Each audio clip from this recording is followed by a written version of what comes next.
لله نحمده ونستعينه ونستغفره ونؤمن به ونتوكل عليه ونعوذ بالله من شرور انفسنا ومن سيئات اعمالنا من يهده الله فلا مضل له ومن يضلل فلا هادي له واشهد ان لا اله الا الله وحده لا شريك له واشهد ان محمدا عبده ورسوله اما بعد ارسل رسوله بالهدى ودين الحق ليظهره على الدين كله وكفى بالله شهيدا محمد رسول الله والذين معه اشداء على الكفار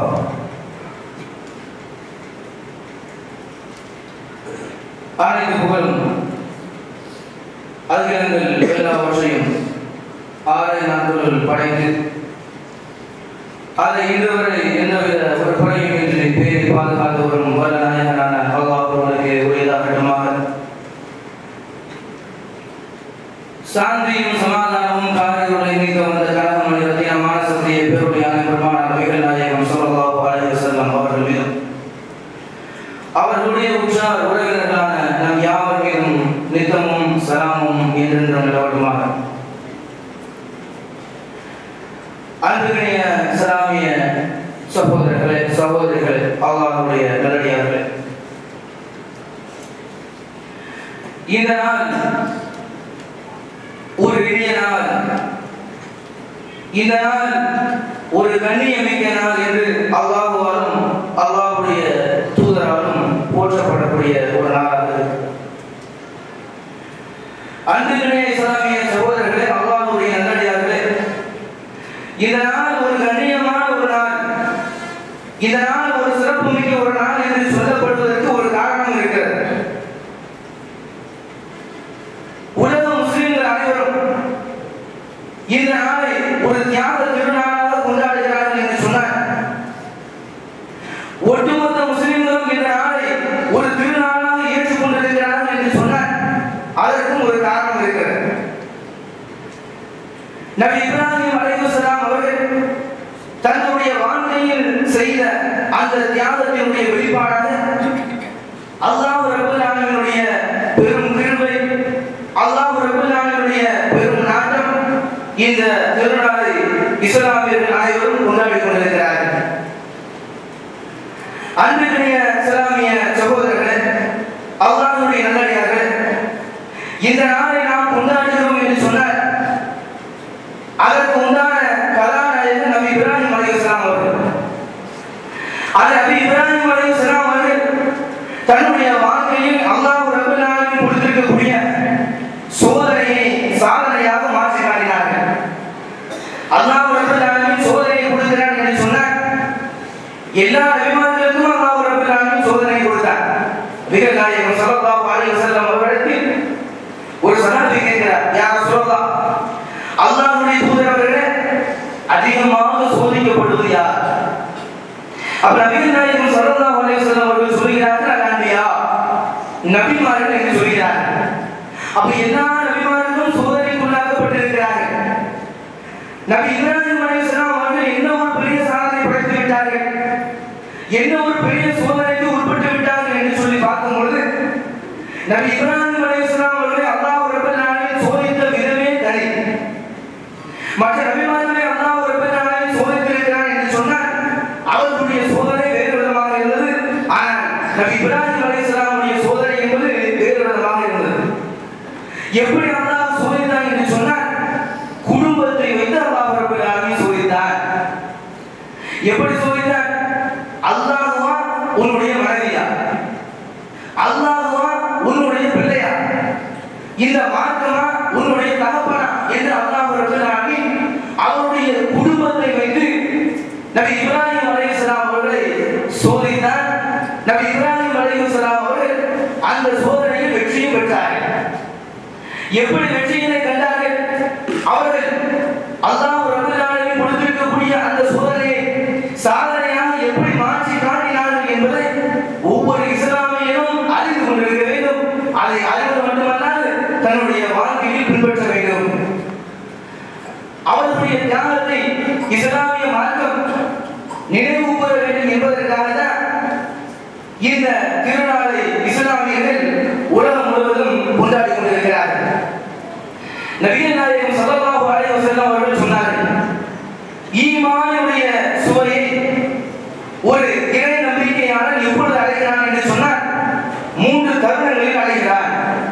அந்த 3 நபர்கள் மட்டுமே ஈமானுடைய சுவைகளை அடைகிறார்கள். வேறு எந்த ஒரு நபரும் ஈமானுடைய சுவையை அடைய மாட்டார்கள். நபிகள் நாயகம் ஸல்லல்லாஹு அலைஹி வஸல்லம் அவர்கள் சொன்னார்கள்.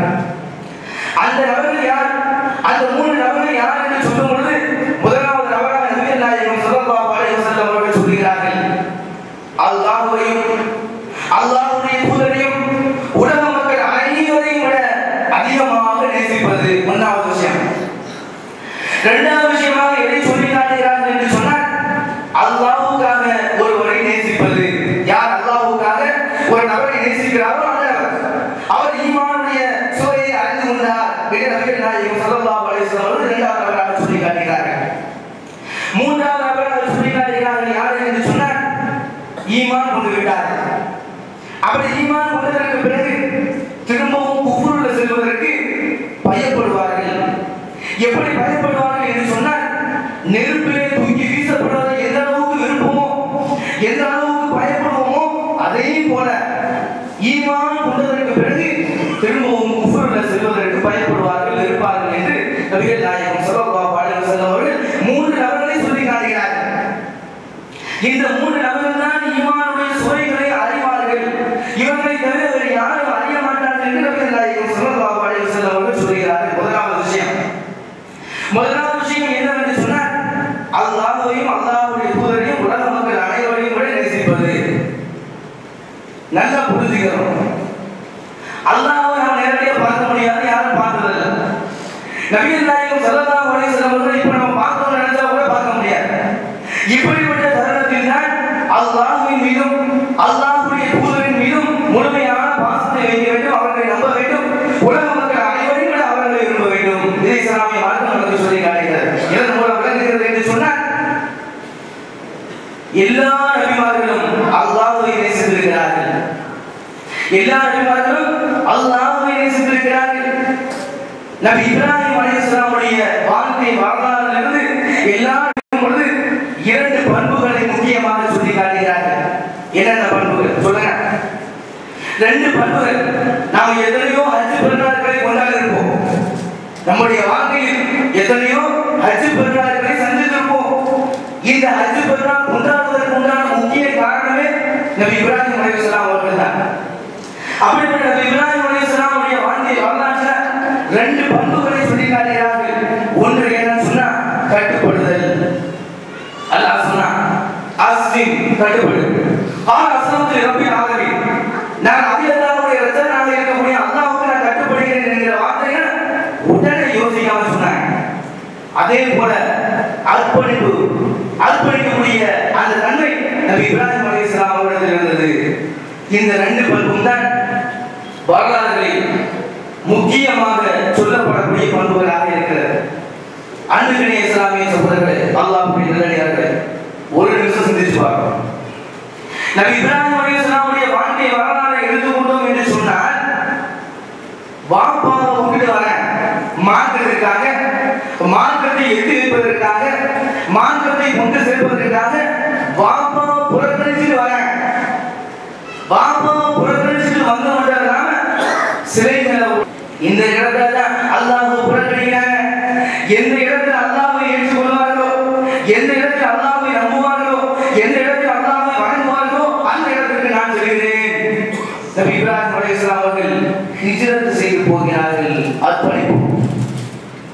அல்லாஹ் ரப்பல் ஆலமீன் கட்டுப்படு என்று சொன்ன மாத்திரத்தில் அவர்கள் கட்டுப்பட்டார்கள்.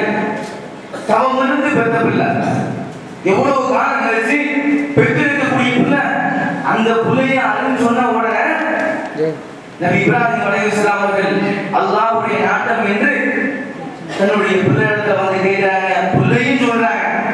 பிள்ளை என்ன சொல்றாங்க தெரியுமா? பாப்பாத இது அல்லாஹ்வுடைய நாட்டம்னு என்னுடைய பொறுமையாளராக பார்ப்பீங்க அப்படின்னு சொல்லி போட்டு யார் சொல்றா? வரக்கூடிய அந்த நேரத்துல உடனே என்ன செய்து விடுகிறார்கள் என்று சொன்னா,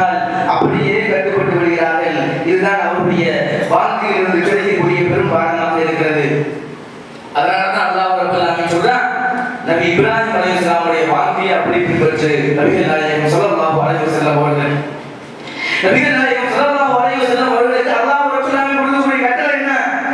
நபி இப்ராஹிம் அலைஹிஸ்ஸலாமுடைய வாழ்க்கையை அப்படியே பின்பற்றி அவருடைய வாழ்க்கையில் உங்களுக்கு முன்மாதிரி இருக்கிறது என்று அல்லாஹ் ரப்பல் ஆலமீன் சொல்லி காட்டுகிறார். அதே போலதான் சஹாபாக்களும் தங்களுடைய வாழ்க்கையை தேர்ந்தெடுத்துக் கொண்டார்கள். உண்டா இல்லையா? அவருடைய வாழ்க்கை வரலாறை நாம் பார்க்கும் பொழுது அப்துல்லா பின் உம்மி மக்தூம் ரலியல்லாஹு அன்ஹு அவர்கள் அவருடைய வாழ்க்கை வரலாறு ஒரு சம்பவம். கண்ணு தெரியாத ஒரு சஹாபி, கண்ணு தெரியாத ஒரு சஹாபி நபிகள் நாயகம் ஸல்லல்லாஹு அலைஹி வஸல்லம் அவர்களிடம் வருகிறார். யா ரசூலல்லாஹ், அல்லாஹ்வுடைய தூதரே, என்னை போர்க்களத்திற்கு கொண்டு செல்லுங்கள். நபிகள் நாயகம் ஸல்லல்லாஹு அலைஹி வஸல்லம் அவர்கள் பார்க்கிறாங்க, கண்ணு தெரியாத ஒரு சஹாபி, இவரை எப்படி கூட்டு போறது அப்படின்னு சொல்லிவிட்டு வேண்டாம் அப்படின்னு சொல்லிவிட்டு சொல்லிடுறாங்க. பிறகு அபூபக்கர் ரலியல்லாஹு அன்ஹுடைய காலகட்டத்தில் திரும்ப போய் கேட்கிறாங்க அந்த சஹாபி உம்மை மக்தூம் ரலியல்லாஹு அன்ஹு, என்ன போர்க்களத்துக்கு கொண்டு போங்க. அவர்கள் மறுத்து விடுகிறார்கள். பிறகு உமர் ரலியல்லாஹு அன்ஹுடைய காலகட்டத்தில் திரும்பவும் போய் கேட்கிறாங்க, என்ன போர்க்களத்துக்கு கொண்டு போங்க. அவங்க சொல்றாங்க, சகோதரரே, நீங்க கண்ணு தெரியாத ஒரு நபர், உங்களை எப்படி கொண்டு போய் நீங்க எப்படி எதிரியை வெட்டுவீங்க அப்படின்னு சொல்லி கேட்கும் பொழுது அவர்கள் சொல்லக்கூடிய வார்த்தை சொன்னாங்க, வரலாறுகளில் பொறிக்கப்படக்கூடிய வார்த்தை. அந்த வார்த்தைகளை கேட்கும் பொழுது உள்ளங்கள் எல்லாம் நடுங்கி விடுகிறது. அவர்கள் சொன்ன வார்த்தை என்ன தெரியுமா? நான் கோழை அல்ல, நான் வீரன். என்னை அந்த போர்க்களத்தினுடைய நடுவே சஃபினுடைய ஆரம்பத்திலே நிலைநிறுத்துங்கள். எதிரிகள் வந்து என்னை சின்ன பின்னமாக ஆகட்டும் என்று சொல்கிறார்கள். அதே போல சின்ன பின்னமாக ஆகவும் படுகிறார்கள். சுப்ஹானல்லாஹ். இவர்கள் மட்டுமல்ல, ஏனைய சஹாபாக்களுடைய வரலாறுகளை எடுத்துக்கொண்டோம் என்று சொன்னாலும் கூட நபி இப்ராஹிம் அலைஹிஸ்ஸலாம் அவர்களை முன்மாதிரியாக எடுத்து வாழ்ந்திருக்கிறார்கள். அதே போலதான் காலித் இப்னு வலீத் மரண தருவாய், மௌத்தா போகக்கூடிய நேரம் படுத்து கிடக்கிறாங்க. தன் பக்கத்தில் இருக்கக்கூடிய சகோதரத்தை சொல்றாங்க, எனக்கு இப்படி ஒரு மரணத்தை அல்லாஹ் கொடுத்துட்டானே. என்ன மரணம்? நாமெல்லாம் எந்த ஒரு மரணம் வேணும்னு சொல்லி நினைப்போமோ, இறுதியான மரணம், படுக்கையில கடக்கக்கூடாது, அப்படி கடந்தவாறு அப்படி மௌத்தா பண்ணணும்னு சொல்லி நம்ம எந்த மரணத்தை நினைப்போமோ அந்த மரணம் தான் அவர்களுக்கு வந்தது. அவங்க என்ன சொன்னாங்க? இந்த மரணத்தை அல்லாஹ் எனக்கு கொடுத்துட்டாங்க. எத்தனையோ போர்க்களத்துக்கு நான் சென்றிருக்கிறேன், எத்தனையோ காபிர்களை வெட்டி வீழ்த்திருக்கிறேன். அந்த ஒரு வெட்டி வீழ்த்த அந்த சந்தர்ப்பத்தில் என்னை யாரும் வெட்டி வீழ்த்தவில்லையே, நான் ஷஹீதாக ஆக்கப்படவில்லையே என்று அழுகிறார்கள். உடனே பக்கத்தில் இருந்த தோழர்கள் சொல்றாங்க, காலித் இப்னு வலீத், நீங்கள் அல்லாஹ்வுடைய போர்வாள். காலித் இப்னு வலீத் யாரு? அல்லாஹ்வுடைய போர்வாள். அந்த அல்லாஹ்வுடைய போர்வாள் உடைக்கப்பட்டு விடக்கூடாது என்பதற்காக அல்லாஹ்வுடைய நாட்டமாக இருக்கிறான் என்று சொன்னவுடன் அந்த அழுகை நிப்பாட்டி விடுகிறார்கள். சுப்ஹானல்லாஹ். பொறுமையோடு இருக்கிறார்கள். கட்டுப்படக்கூடிய ஒரு தன்மை கிடைக்கிறது. அர்ப்பணிக்கக்கூடிய ஒரு பண்பும் அவர்களிடத்தில் வருகிறது. என்ன காரணம்? மார்க்கத்தை முழுமையாக புரிந்து கொண்டிருக்கக்கூடிய காரணம். மார்க்கத்தை முழுமையாக புரிந்த காரணத்தினால் மற்றவர்களை எல்லாம் துச்சமாக நினைத்தார்கள். மார்க்கத்தை புரிந்து கொள்ளாமல் இருக்கக்கூடிய காரணத்தினால் மற்றவர்களுக்காக மார்க்கத்தை துச்சமாக நினைத்துக் கொண்டிருக்கிறோம். சற்று சிந்தித்து பாருங்கள். அல்லாஹ்வுடைய பேர் ஆடுகளை குர்பானி கொடுக்கிறார்கள், மாடுகளை குர்பானி கொடுக்கிறார்கள், ஒட்டகங்களை குர்பானி கொடுக்கிறார்கள். அடுத்த வருடத்திற்குள் அல்லாஹ் ரப்பல் ஆலமீன் அதை பூர்த்தி செய்து விடுகிறார். இந்த வருடம் எத்தனை பேர் கொடுக்கிறார்களோ அதை விட பன்மடங்கு மாறி விடுகிறது. அடுத்த வருடத்தில் பெருகி விடுகிறது. ஆனாலும் ஆட்டுக்கு பஞ்சம், மாட்டுக்கு பஞ்சம், கட்டுப்பாடு கிடைக்க மாட்டேங்குது அப்படிங்கிற ஒரு வார்த்தை காரணம்தான். கொஞ்சம் யோசிச்சு பாருங்க. ஏன் ஒரு வருடத்துக்கு போகணும்? நாளைக்கு எடுத்துக்கேன். இந்த 5வது வருஷத்துக்கு 3 நாள் முடிஞ்சு போட்டோம், 4வது நாள் எடுத்துக்காங்க. ஆட்டுக்கு பஞ்சம், இந்த ஊர்ல கட்டுப்பாடு, மாட்டுக்கு பஞ்சம், மாடு கிடைக்கல அப்படின்னு சொல்லி யாராவது சொல்ல முடியுமா? அல்லாஹ் ரப்பல் ஆலமீனுடைய வல்லமை. சுப்ஹானல்லாஹ்.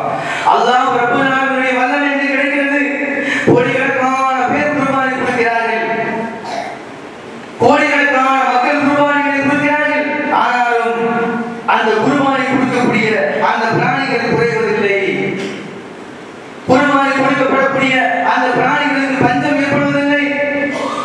அதுதான் நபிகள் நாயகம் ஸல்லல்லாஹு அலைஹி வஸல்லம் அவர்கள் சொன்னார்கள், அல்லாஹ் உங்களுக்கு ஹிதாயத்தை கொடுத்திருக்கிறார்.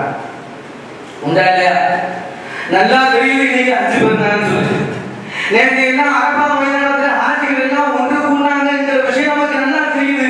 ஆனாலும் இந்த நாள் நாங்க நோன்பு வைக்க மாட்டோம், இந்த நாள் நாங்க பெருநாள் கொண்டாட மாட்டோம். ஹஜ்ஜிக்கு போன ஆட்சிகள் எல்லாம் வீட்டுக்கு வந்ததுக்கு அப்புறம் தான் நாங்க ஹஜ்ஜி பெருநாள் கொண்டாடுவோம் அப்படின்னு சொல்லி ஒரு சிலர். அல்லாஹ் நம்மளுக்கு ஹிதாயத்தை கொடுத்திருக்கிறார், அல்லாஹ் நம்மளுக்கு நேர்வழியை கொடுத்திருக்கிறார். அதற்காக தான் நபிகள் நாயகம் ஸல்லல்லாஹு அலைஹி வஸல்லம் அவர்கள் சொன்னார்கள், வலிதுகப்பிருல்லாஹ் அலா மா ஹதாக்கும், உங்களுக்கு அல்லாஹ் நேர்வழியை காட்டியிருக்கக்கூடிய காரணத்தினால் அல்லாஹ்வை புகழுங்கள், தக்பீர் உரக்க சொல்லுங்கள் என்று நபிகள் நாயகம் ஸல்லல்லாஹு அலைஹி வஸல்லம் அவர்கள் சொல்லி காட்டினார்கள்.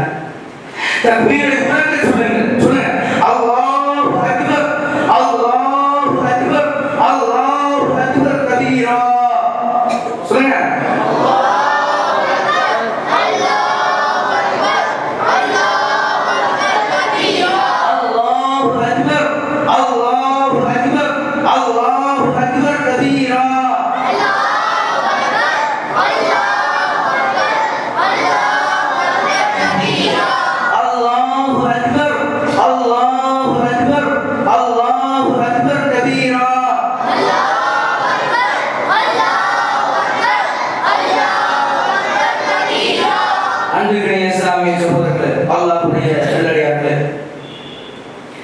இந்த இஸ்லாமிய மார்க்கத்தை பொறுத்தவரை ஒரு உன்னதமான ஒரு மார்க்கம், எளிய ஒரு மார்க்கம்.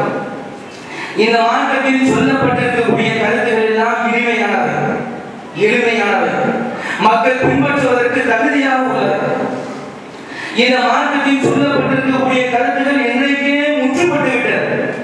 அல்லாஹ் இந்த மார்க்கத்தை முழுமைப்படுத்தி விட்டார், இந்த மார்க்கத்தை பொருந்தி கொண்டார். اليوم أكملت لكم دينكم وأتممت عليكم نعمتي ورضيت لكم الإسلام دينا. இந்த மார்க்கத்தை அல்லாஹ் ரப்பல் ஆலமீன் பொருந்தி கொண்டார், இந்த மார்க்கத்தை முற்றுப்பட செய்து விட்டார், இந்த மார்க்கம் முடிந்து விட்டது. அதுவரை அல்லாஹ்வும் அல்லாஹ்வுடைய தூதரும் எந்த ஒரு விஷயத்தை சொன்னார்களோ அதுதான் மார்க்கம். இல்ல இது இப்படி கிடையாது, அல்லாஹ் சொல்லியிருக்கிறானா சும்மா சொல்லியிருக்கிறானா, இல்ல இப்படி ஒரு கருத்து உண்டு அப்படின்னு சொல்லி ஒரு கருத்தை சொல்றது, இல்ல இந்த நோக்கத்துக்காக தான் சொல்லியிருப்பாங்க அப்படின்னு சொல்லி ஒரு கருத்தை நாம சொன்னோம்னு சொன்னா அந்த கருத்து மார்க்கத்தால் ஏற்றுக்கொள்ளப்பட மாட்டாது. அது பிதாத்துகள். நபிகள் நாயகம் ஸல்லல்லாஹு அலைஹி வஸல்லம் அவர்கள் எச்சரிக்கை செய்கிறார்கள், குல்ல பிதாத்தின் லலாலா வ குல்ல லலாலத்தின் ஃபின்னார். பிதாத்துகள் எல்லாம் வழிகேடுகள், அந்த வழிகேடுகள் எல்லாம் எங்கே கொண்டு போய் சேர்க்கும் என்று சொன்னால் நரகத்தில். டிராபிக் ஜாம் இருக்காது, நேரடியாக கொண்டு போய் சேர்க்கக்கூடிய இடம் என்னன்னு சொன்னா நரகம். நபிகள் நாயகம் ஸல்லல்லாஹு அலைஹி வஸல்லம் அவர்கள் எச்சரிக்கை செய்கிறார்கள். மார்க்கம் சொல்லியிருக்கக்கூடிய விஷயம் தான், அன்னைக்கு சொன்ன விஷயம் தான் இன்னைக்கு வரைக்கும். அன்னைக்கு அல்லாஹ்வுடைய தூதர் என்ன விஷயத்தை சொன்னார்களோ, எந்த விஷயத்தை எத்தி வைத்தார்களோ, எந்த விஷயம் கடமை என்று சொன்னார்களோ, எந்த விஷயத்திற்கு கட்டுப்பட வேண்டும் என்று சொன்னார்களோ அதுதான் மார்க்கம். நபிகள் நாயகம் ஸல்லல்லாஹு அலைஹி வஸல்லம் அவர்கள் சொல்கிறார்கள், ஒரு நபர் பிதாத்தான காரியத்தை செய்வார் என்று சொன்னார், மார்க்கத்தின் பெயரால், மார்க்க விஷயங்களால், மார்க்கத்தினுடைய பெயரை சொல்லி ஒரு காரியம் பிதாத்தாக செய்வார் என்று சொன்னால் அவருடைய தொழுகை, நோன்பு, ஹஜ் எதுவுமே ஏற்றுக்கொள்ளப்பட மாட்டாது.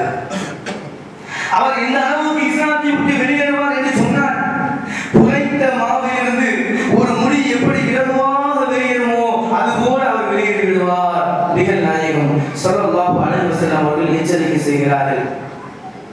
அன்பிற்குரிய இஸ்லாமிய சகோதரர்களே, அல்லாஹ்வுடைய நல்லடியார்களே, நபிகள் நாயகம் ஸல்லல்லாஹு அலைஹி வஸல்லம் அவர்கள் சொல்கிறார்கள், உங்களை வெள்ளை வெள்ளேர் என்கிற பாதையினுள் விட்டு செல்கிறேன், அதனுடைய இருள் கூட வெண்மையாக தான் இருக்கும். நபிகள் நாயகம் ஸல்லல்லாஹு அலைஹி வஸல்லம் அவர்கள் சொல்கிறார்கள், அதனுடைய இருள் கூட வெண்மையாக தான் இருக்கும்.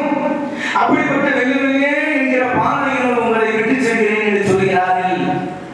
அப்படிப்பட்ட மார்க்கத்தில் இருக்கக்கூடியா எதற்காக புலம்ப வேண்டும், எதற்காக புரிந்து கொள்ளாமல் திணற வேண்டும் நன்றாக தெரிகிறது. அரபா மைதானத்தில் ஒன்று கூடுகிறார்கள்.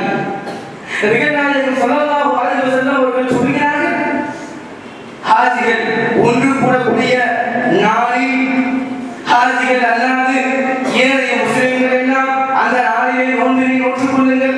நாயகம் ஸல்லல்லாஹு அலைஹி வஸல்லம் அவர்கள் சொல்கிறார்களா இல்லையா? அரஃபா மைதானத்தில் ஒன்று கூடக்கூடிய நாளில் இடம் என்று சொல்லவில்லை, நேரம் என்று சொல்லவில்லை. நாயகம் என்ன சொல்றாங்க? நாளில், அந்த நாளில், அந்த நாள் தான் நமக்கு முக்கியம். அந்த நாள்ல 2.5 மணி நேரம் டிஃபரன்ஸ் இருக்கு. அந்த 2.5 மணி நேரம் முந்தி போகுது, இந்த நாள்ல 2.5 மணி நேரம் பிந்தி போகுது. நம்ம நாள் 2.5 மணி நேரம் கூட குறைச்சலா இருக்குது. அதை எப்படி எடுத்துக்க முடியும் அப்படின்னு சொல்லி சொல்லக்கூடாது. ஏன் நாயகம் ஸல்லல்லாஹு அலைஹி வஸல்லம் ஒரு நேரத்தை பார்க்க சொல்ல அந்த நாளை தான் சொல்லி காட்டுறாங்க. ஹாஜிகள் என்றைக்கு கூடுகிறார்களோ அந்த நாள் எத்தனை கூடி முடிச்சு போயிட்டாங்க, முடிஞ்சு போச்சு. இந்த நாள் நோன்பு வச்சு நிறைய பேர் இருக்கிறாங்க, குறைய பேர், அதிகமான பேர் கிடையாது. உலகம் ஃபுல்லா முக்கியமான நாடுகளில் இன்றைக்கு பெருநாள்கள் கொண்டாடப்படுகிறது. அதிகமான முஸ்லிம்களுக்கு தெரிந்து விட்டது. அதுதான் ஒரு அல்லாஹ்வுடைய பெருங்கிருபை. என்ன நல்லா கொண்டாடுறாங்க, அரபாவுக்கு போயிருக்கிறாங்க, நம்முடைய மாமா போயிருக்கிறாரு, நம்முடைய மச்சான் போயிருக்கிறாங்க, போன் அடிக்கிறாங்க, பேப்பர்ல பாக்குறோம், நெட்ல பாக்குறோம், டிவியில பாக்குறோம், நல்லா தெரியுது. ஆனா நாளைக்கு பெருநாள் இப்படி சொல்றாங்க அப்படின்னு சொல்லி போட்டு எத்தனையோ முஸ்லிம்கள் நன்றாக உணர்ந்து கொண்டாங்க. இதைதான் நாம் ஆரம்ப காலத்திலிருந்து சொல்லிட்டு இருக்கிறோம். அன்பிற்குரிய இஸ்லாமிய சகோதரர்களே, அல்லாஹ்வுடைய நல்லடியார்களே, இந்த இஸ்லாமிய மார்க்கம் இனிமையான ஒரு மார்க்கம். அந்த மார்க்கத்தில் முஸ்லிம்களாக நாம் இருக்கிறோம். உண்மை முஸ்லிம்களாக இருக்க வேண்டும். இஸ்லாமியர்களாக இருக்க அப்படின்னா உண்மை முஸ்லிம்களாக இருக்க வேண்டும். அதைத்தான் இஸ்லாமிய மார்க்கமும் நமக்கு சொல்லி காட்டுகிறது. அப்படிப்பட்ட உண்மை முஸ்லிம்களாக, உண்மை மூமின்களாக இருக்கக்கூடிய ஒரு தௌஃபீகை அல்லாஹ் ரப்பல் ஆலமீன் நம் அனைவருக்கும் தந்தருள் புரிவானாக. இறைவா, இந்த நாளில் தியாக திருநாளில் நாங்கள் அனைவரும் ஒன்று கூடியிருக்கிறோம். எங்களுடைய பாவத்தை மன்னிப்பாயாக, ஒட்டுமொத்த இஸ்லாமியருடைய பாவத்தையும் மன்னிப்பாயாக. அல்லாஹும்ம ஐஸல் இஸ்லாம் வல் முஸ்லிமீன், அல்லாஹும்ம ஐஸல் இஸ்லாம் வல் முஸ்லிமீன், அல்லாஹும்ம ஐஸல் இஸ்லாம் வல் முஸ்லிமீன். இஸ்லாத்தை கொண்டு முஸ்லிம்களுக்கு கண்ணியத்தை ஏற்படுத்துவாயாக. நாயகம் ஸல்லல்லாஹு அலைஹி வஸல்லம் அவர்கள் சொல்லியிருக்கிறார்கள், பிரார்த்தனை செய்திருக்கிறார்கள். இந்த நாள் ஒரு இனிமையான நாள். அல்லாஹ்வும் அல்லாஹ்வுடைய தூதராலும் கண்ணியமிக்க ஒரு நாள் என்று சொல்லப்படக்கூடிய நாள். இந்த நாளுக்கு முன்னாடி சில பேர் சிலரை திட்டிருப்போம், சில பேர் சிலரை பேசியிருப்போம், சின்ன சின்ன விஷயத்திற்காக மனசாபம் ஏற்பட்டு பேசாமல் இருந்திருப்போம். அல்லாஹ்வுக்காக இந்த நாளை முன்வைத்து நடந்த சம்பவங்களை எல்லாம் மறந்து நட்பினை உறவுபடுத்துங்கள். நபிகள் நாயகம் ஸல்லல்லாஹு அலைஹி வஸல்லம் அவர்கள் சொன்னாங்க, யார் அல்லாஹ்வுடைய பெயரை சொல்லி அல்லாஹ்வுக்காக இணைந்து விடுகிறாரோ, நாளை மறுமை நாளில் நிழலே இல்லாத அந்த நேரத்தில் சூரியன் அருகாமையில் வந்து நிற்கக்கூடிய அந்த தருணத்தில் அல்லாஹ்வுடைய அர்ஷின் கீழ் 7 நபர்களுக்கு நிழல் கிடைக்கும். அதில் ஒரு நபர் யாருன்னு சொன்னா, யாரு? அல்லாஹ்வுக்காக இணையக்கூடிய நபர்கள், அல்லாஹ்வுக்காக பிரியக்கூடிய நபர்கள் என்று நபிகள் நாயகம் ஸல்லல்லாஹு அலைஹி வஸல்லம் அவர்கள் சொன்னார்கள். அதை கருத்தில் கொண்டு நம்மிடம் இருக்கக்கூடிய சின்ன சின்ன பிரச்சனைகள், சின்ன சின்ன சண்டை சச்சரவுகள் எல்லாம் தூக்கி போடுறதுக்கு பொழுது இந்த நாளில் ஒற்றுமையுடன் முசாபஹா செய்து ஒற்றுமையுடன் சமாதானத்தை சொல்லி நம்முடைய உறவுகளை நீட்டிக்க வல்ல அல்லாஹ் போதுமானவன். ربنا لا تزغ قلوبنا بعد إذ هديتنا وهب لنا من لدنك رحمة إنك أنت الوهاب. ربنا آتنا في الدنيا حسنة وفي الآخرة حسنة وقنا عذاب النار. அன்பிற்குரிய இஸ்லாமிய சகோதரர்களே, குர்பானி கொடுப்பதற்காக அநேகமான சகோதரர்கள் தயாராக இருப்பீர்கள். குர்பானியை பொறுத்தவரை குர்பானி கொடுக்கக்கூடிய ஷரத்துகள் என்று சில ஷரத்துகள் இருக்கிறது. குர்பானி கொடுக்கக்கூடியவர் அந்த குர்பானுடைய அந்த ஆடையோ மாடையோ அவரே அறுப்பது சிறந்த ஒரு விஷயமாக சொல்லப்படுகிறது. வேற யாரையாவது ஒரு ஆளை கூட்டு வந்து அறுக்கிறது, மத்தியம் தான் கொண்டு வந்து கூட்டு வந்து அறுக்கணும், ஆயுதம் தான் கூட்டு வந்து அறுக்கணும் அப்படின்னு சொல்லி இஸ்லாமிய மார்க்கம் சொல்லல. யார் குர்பானி கொடுக்க போறார்களோ அவர்களே அறுத்து கொள்ளலாம். வீட்டில் இருக்கக்கூடியவங்க பார்க்கணும்னு சொல்லி ஆசைப்பட்டாங்கன்னு சொன்னா அவர்கள் தடுக்க வேண்டிய அவசியம் இல்லை. இஸ்லாமிய மார்க்கம் தடுக்கணும்னு சொல்லி கூட சொல்றாங்க. அதுபோல பிராணியை அறுக்கும் பொழுது இந்த ஹஜ் பெருநாள் தொடர்ந்து 3 நாட்கள் ஐயாம தஷ்ரீக் என்று சொல்லுவாங்க. இந்த 3 நாட்கள் வரை குர்பானியை கொடுத்து கொள்ளலாம். இந்த குர்பானியுடைய தோல்களை யார் உரிக்கிறாங்களோ அவர்களுக்கு கூலியாக ஒடுக்கக்கூடாது. இஸ்லாமிய மார்க்கம் தடை செய்கிறது. ஏழை எளியவர்களுக்கு கொடுக்க வேண்டும் என்று இஸ்லாமிய மார்க்கம் வற்புறுத்துகிறது. அதுபோல இன்னொரு அறிவிப்பு என்னன்னு சொன்னா, தோல் கொடுக்க விரும்புபவர்கள் நம்முடைய பள்ளி மஸ்ஜித் ஜாக்கை அணுகவும் அதற்காக நோட்டீஸ் நாம் கொடுத்துருக்கிறோம். அதுக்கு உண்டான கான்டாக்ட் நம்பரை நாம் கொடுத்துருக்கிறோம். அந்த நம்பருக்கு தொடர்பு கொண்டிருக்கிறேன் சொன்னால் நேரடியாக அந்த தோல்களை பெற்றுக்கொள்ளும் தயாராக இருக்கிறோம். அது மட்டும் இல்லாமல் நமது திட்டச்சேரி ஜமீயத் குர்ஆன் ஹதீஸ் ஜாக் அமைப்பின் சார்பாக பல்வேறு விதமான தாவா பணிகளை செய்து வருகிறோம். குறிப்பாக மதரசா சின்ன சின்ன பிள்ளைகளுக்கு குர்ஆன் மட்டும்தான் ஓதி கொடுக்கணும் அப்படின்னு சொல்லி இல்லாம குர்ஆனை ஓதி கொடுப்பதோடு மார்க்க விஷயங்களையும் கற்றுக் கொடுத்து அவர்களை வாங்கி சொல்லவும் தயாராக இருக்கிறோம். சின்ன சின்ன பிள்ளைங்க 10 வயசு 11 வயசு பிள்ளைங்கன்னா அழகான முறையில் வாங்க சொல்றாங்க, கேட்டிருப்பீங்க. அதே போல தொழுது இருப்பாங்க, அதே போல பயான் பேசுவாங்க. இது போன்ற பயிற்சிகள் எல்லாம் அவர்களை கொண்டு உருவாக்கி கொண்டிருக்கிறோம். இதற்கெல்லாம் அதிகமான பொருளாதாரங்கள் தேவைப்படுகிறது. இந்த பிறநாள் தொழுகையை பொறுத்த வரைக்கும் மழை பெஞ்சிடணும் அப்படின்னு சொல்லி கூட மண்டபத்தை நம்ம ஏற்பாடு பண்ணிருக்கிறோம். இதற்கான பொருளாதாரம் தேவைப்படுகிறது. உங்களுடைய பொருளாதாரங்களை அதிகமாக வாரி வழங்குமாறு கேட்டுக்கொண்டு என்னுடைய இந்த உரையினை நிறைவு செய்கிறேன். வாஹிர் தவானா அல்ஹம்துலில்லாஹி ரப்பில் ஆலமீன். அஸ்ஸலாமு அலைக்கும் வரஹ்மத்துல்லாஹி வபரகாத்துஹு. துஆ செய்து கலந்து போங்க. பெண்கள் முதலாவதாக கலந்து கொள்ளுங்க.